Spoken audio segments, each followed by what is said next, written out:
Hello everyone, कैसे हैं आप सब। एक बार पुनः सी कोचिंग क्लासेस पर स्वागत है। और क्लास 12 फिजिक्स एनसीईआरटी में आज का महत्वपूर्ण टॉपिक है विद्युत वाहक बल विभवांतर में अंतर। आप लोग चैप्टर 3 के यदि पहले के जो भी वीडियो नहीं देखा प्यारे भाई, तो आप लोग प्लीज जाकर के चैनल पर जाइए, प्लेलिस्ट विजिट करिए और अच्छे से तैयार कीजिए।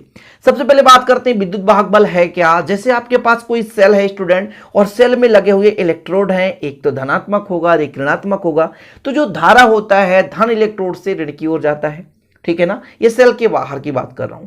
सेल में दो इलेक्ट्रोड लगे रहते हैं, दो इलेक्ट्रोड में प्यारे भाइयों बाह्य परिपथ में एक चालक तार से जुड़ा जाता है, तो उस चालक तार में से धारा बहता है धन से ऋण की ओर। लेकिन सेल के अंदर भी तो धारा बहेगा, तो सेल के अंदर धारा ऋण इलेक्ट्रोड से धन इलेक्ट्रोड की ओर चलता है। तो कुल मिलाकर के बाहर भी धारा बह रहा है और अंदर भी धारा बह रहा है। समझ रहे ना, बाहर भी धारा बह रहा है और अंदर भी धारा बह रहा है। यानी एकांक धनावेश को पूरे विद्युत परिपथ में चलाने के लिए सेल को जितना कार्य करना पड़ता है उसे उस सेल का विद्युत वाहक बल कहते हैं। कुछ समझे आप कि एकांक धनावेश को पूरे विद्युत परिपथ में प्रवाहित करने पर सेल की जितनी ऊर्जा व्यय होती है, सेल के द्वारा जितना कार्य करना पड़ता है, उसे कहते हैं विद्युत वाहक बल। चीजें क्लियर हो गई है स्टूडेंट। विद्युत वाहक बल मतलब सेल के अंदर भी संबंधित है और सेल के बाहर भी। लेकिन विभवांतर ऐसा नहीं होता है। विभवांतर तो भैया दो इलेक्ट्रोड है, दोनों का विभव अलग अलग है और दोनों के विभवों का अंतर ही विभवांतर हो गया। मतलब दो बिंदुओं के बीच का जो अंतर है, दो बिंदुओं के बीच जो विभव का अंतर है, उसे कहते हैं विभवांतर। समझ गए प्यारे भाइयों। तो विद्युत वाहक बल किसी भी सेल के बाहर और अंदर पूरे परिपथ में एक बार एक धनावेश गया, उस धनावेश को कितना वर्क मतलब देना पड़ता है, यानी कितना कार्य करना पड़ रहा है उस धनावेश की गमन के लिए, उसी को कहते हैं प्यारे स्टूडेंट विद्युत वाहक बल। लेकिन दो बिंदु के है ना विभवांतर हमें पता है, दो बिंदुओं के विभवांतर में अंतर कर दें तो वो कहलाता है विभवांतर। ओके, विभव में अंतर विभवांतर। तो पहला डिफरेंस देखेंगे स्टूडेंट कि इस शब्द का उपयोग विद्युत स्रोत जैसे सेल, बैटरी, डायनेमो, जनरेटर आदि के लिए किया जाता है। मतलब जहां से हम एनर्जी प्राप्त करते हैं तभी तो प्यारे भाइयों कार्य किया जाएगा, आवेश को प्रवाह कराने में कार्य किया जाएगा। धारा यदि धन से ऋण की ओर जा रही तो इलेक्ट्रॉन ऋण से धन की ओर जाएगा। और एक इलेक्ट्रॉन पर आवेश कितना होता है? 1.6 × 10⁻⁻19 कूलम। समझ रहे ना, चीजें क्लियर है। तो विद्युत वाहक बल भैया उन्हीं के लिए हम प्रयोग करेंगे जिनसे हम ऊर्जा प्राप्त करते हैं, स्रोत जिसे बोलते हैं सेल, बैटरी, डायनेमो, जनरेटर आदि। लेकिन विभवांतर शब्द का उपयोग विद्युत परिपथ के किसी भी दो बिंदु, प्यारे भाइयों कहीं भी दो बिंदु उठा लें और उनके विभवों का अंतर निकाल लें तो वो विभवांतर कहला जाता है। ओके, सिंपल है, पहला डिफरेंस याद हो गया होगा। दूसरा है प्यारे भाइयों कि यह खुले परिपथ में सेल के दोनों इलेक्ट्रोडों के मध्य का अधिकतम विभवांतर होता है। हमने कहा ना विद्युत वाहक बल प्यारे भाइयों खुले परिपथ के लिए भी है, अंदर सेल के अंदर भी है। पूरे परिपथ में एक बार भ्रमण कराएंगे किसी धनावेश को तो जितना भी कार्य करना पड़ेगा उसका वो विद्युत वाहक बल कहलाएगा। और वहीं पे यदि विभवांतर बात करें तो केवल दो बिंदुओं के विभवों का अंतर होता है। लेकिन यदि हम खुले परिपथ में बात करें तो विद्युत वाहक बल दो इलेक्ट्रोडों के मध्य का अधिकतम विभवांतर भी प्यारे भाइयों विद्युत वाहक बल कहलाता है। अस्तित्व बना रहता है किसका? विद्युत वाहक बल का। यदि परिपथ भंग हो जाए यानी धारा प्रवाह होना बंद हो जाए, जैसे भैया कभी कभी आप देखो जनरेटर से क्या करते हैं, करंट फ्लो करते हैं, बंद होने के बाद बोलते तुरंत मत छूना भैया, वहां पे झटका महसूस होगा। क्योंकि विद्युत परिपथ का जो प्यारे भाइयों यदि भंग हो गया फिर भी थोड़ा सा विद्युत वाहक बल का अस्तित्व बना रहता है।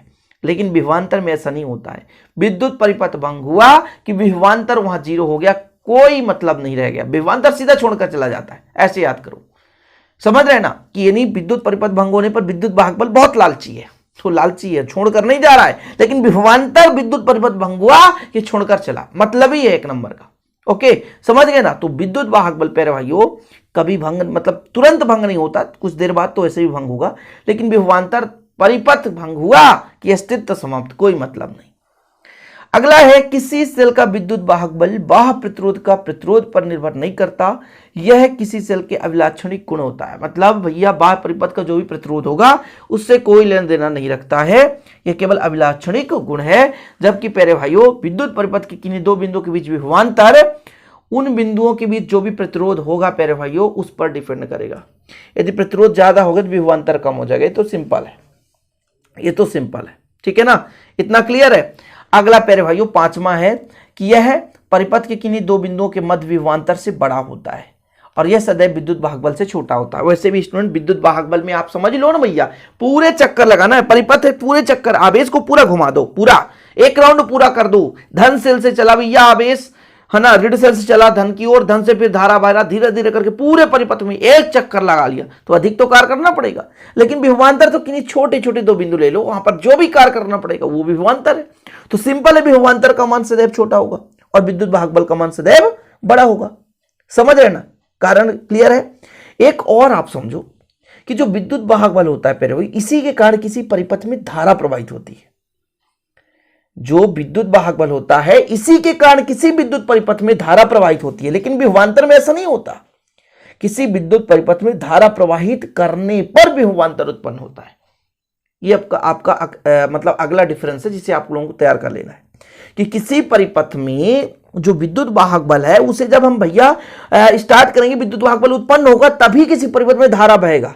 लेकिन विभवांतर ऐसा नहीं है। विभवांतर क्या है? किसी परिपथ में धारा बहा रहे हैं तब दो बिंदुओं के बीच के विभव का अंतर निकाल पाएंगे और तभी विभवांतर उत्पन्न होता है।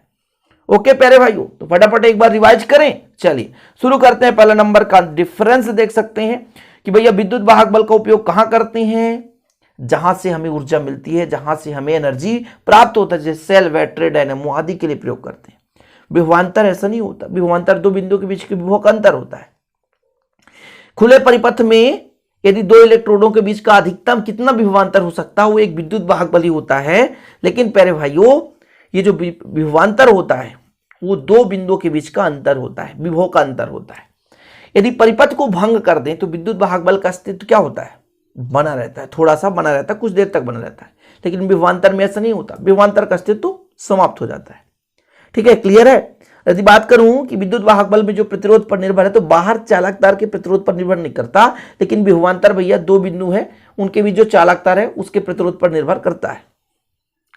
यदि हम बात करें कि भैया विभवांतर से विद्युत वाहक बल कैसे होता है, तो बड़ा होता है। इसका मान हमेशा बड़ा होता है और विभवांतर का मान विद्युत वाहक बल से हमेशा छोटा होता है।